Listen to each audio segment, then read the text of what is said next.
Olá, você sabe como deve ser uma placa para o tratamento do bruxismo, que é o ato de apertar e ranger os dentes à noite?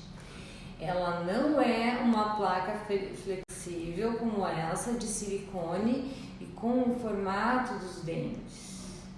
Essa é uma placa para clareamento dental e, inclusive, se usada para o bruxismo, pode ser até prejudicial. Estou aqui com uma placa para o tratamento do bruxismo de uma paciente muito querida que me cedeu para fazer esse vídeo.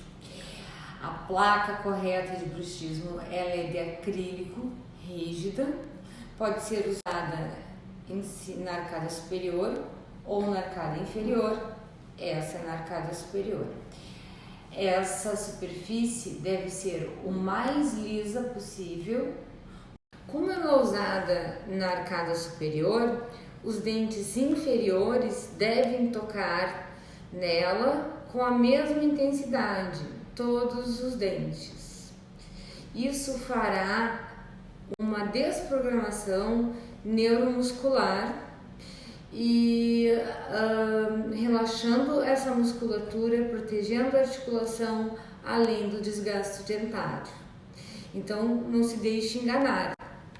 Isso é para clareamento, isso é para tratamento de bruxismo.